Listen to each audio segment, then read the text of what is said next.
Hey, what's up, tubers? It's Tony, and I'm back again. And this time we have a 2005 Chevy Trailblazer, with the exception that this is the EXT version. Why am I telling you that? It's a little bit more of a tight fit to get to the actuators, and unlike the video I made a couple days ago, it doesn't have that little black piece that you can just pull out of your way, and then you can just simply reach your hands up in there and get to the actuators. It's a little bit more tighter of a spot to work in, so just be mindful. Now, why are we replacing the actuators? Two reasons. First of all, this one here, O'Reilly's, 44 bucks. It's responsible for hot and cold. She had heat on the driver's side vents while the air conditioning was running. This monster here is the culprit. The second reason is there was a clunking noise behind the dashboard. Click, click, click with the air conditioning running. This one here, O'Reilly's, it was like 56 bucks, and it's responsible for opening and closing doors so that you can have air in the cabin compartment, okay? I've already replaced the actuators in today's video to try and save time. If you listen to me, guys, you'll be able to easily replace these actuators. Tools you'll need: 1/4 inch ratchet, short driver, long driver, 1/4 inch 10mm socket, 1/4 inch deep 7/32 socket, and a short 7/32 socket, okay? Bright flashlight. Remember, just like in the other video, guys, you don't need to remove the center console or any of that plastic up there around the vents or any of this stuff. It has nothing to do with the actuators that sit up there, down by the gas pedal and upward. Don't worry, I'm going to show you where the other two actuators are located. You only need to remove everything from the steering wheel below down. So if you remove that seven, pry this out of its housing, 2 7mm screws, remove this from its housing. And I forgot to tell you guys in the other video, to get this monster off, just push the clip up and then you can pull it out, okay? Then you're going to see that monster, 2 10mm bolts, and then you have access to start working, okay? Just remember, you need to put everything back together in the reverse order that you're going to use to take it apart. You're going to see this monster next. 2 10mm nuts, and on the back side of this, there are 2 10mm bolts. You're going to have to lay on your back and dig your hands back up behind there and break those bolts loose to get this out of your way. You do not need to remove those 2 studs, okay? I don't know why people tell people to do that in their videos, but you do not need to remove those 2 studs. Once all this is out of your way, you start with this actuator down here. 2 screws, 7/32, 1 electrical connector. Just push the tab in and pull it free.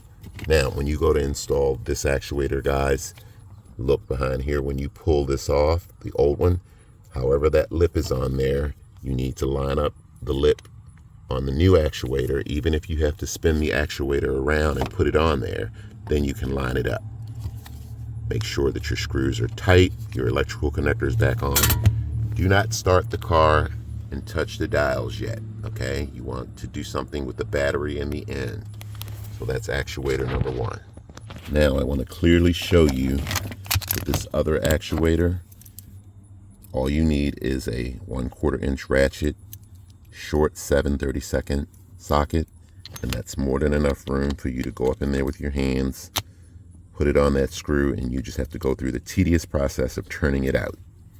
You can do the same thing for this screw, or you can use the long 7/32 socket. It's up to you. When you go to put this one in, guys, you want to make sure that it's in there tight, meaning it's seated correctly. And then what I do is I tape the screw to whichever socket I'm going to use, and I reach back up in there with my hands, and I start hand threading this slowly. Turn it until you can't turn it anymore. Then get your ratchet and go back there and make it tight. This must be seated correctly, and If you can reach up in there after you think you're done and this wiggles, then it's not tight enough. You should be able to touch this and it should not move, okay? In the end, once you put your electrical connectors back in, disconnect the battery for about 20 minutes and then start the vehicle up, and you should be good to go. Disconnect the battery, reconnect it after 20 minutes, and then start the vehicle up, and the air should be flowing through the driver's side vents just like it does on the passenger side. So I know someone's going to say, but you didn't take the actuators out in the video. No, I don't have to, because you're going to have to. I instructed you on what to do. That should be the easiest part for you guys now, okay? So there's actuator number 1 closest to the gear shift. It's responsible for bringing hot and cold into the cabin compartment. I'm going to show you the middle actuator, the one with the funky white arm, and then just above that actuator is your defrost or mode actuator. Now let me bring something to your attention right quick. Where are you? This part number here for that actuator, it's the same part number for the defrost actuator on the Chevy Trailblazer. In the event that yours failed, there's the part number. So as you guys can imagine, this is a tight spot. Unlike the video I made a couple of days ago, there is the middle actuator, the one with the funky arm. You can reach up in there and seat it properly, okay? You just have to take your hands and reach back up in there and start your threads, and then you can get your ratchet and socket on it and tighten it up. Trust me, that's how I got it in and out, okay? So now you know where the one that's responsible for opening the doors is located. To the left would be the defrost one. Okay, folks, I'm down by the brake pedal looking inward, and you see that actuator right there in front of you. That is your defrost actuator, also held in by 2 7/32 screws and an electrical connector. So right there is the defrost or mode actuator. Right there is the one with the funky white door. And then of course, way back around here near the gear shift is the one responsible for hot and cold. Now you know how to get to them. And sometimes, guys, we can't do everything for you. We can point things out to you, and you have to do the work of removing it. I didn't want to waste time, guys, showing you me trying to remove screws and then pulling out an actuator. You're going to have your own fun doing it.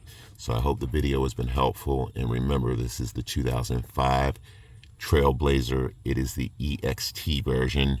And notice above the gas pedal, so you have your air vents that are in the way, sort of, but you can work around them, okay?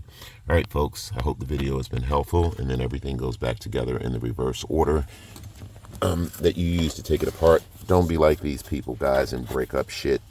Take your time, look at things before you take them apart, and you'll be able to get them apart and back together successfully. Most people just rush, and that's why they break things. All right, folks, and remember, when you're done with the actuators, make sure they're tight, put your screws in, make sure they're tight, put your electrical connectors in, disconnect the black cable from the battery for about 20 minutes, reconnect that cable, and then start the vehicle up, and you should be good to go. Take care, guys.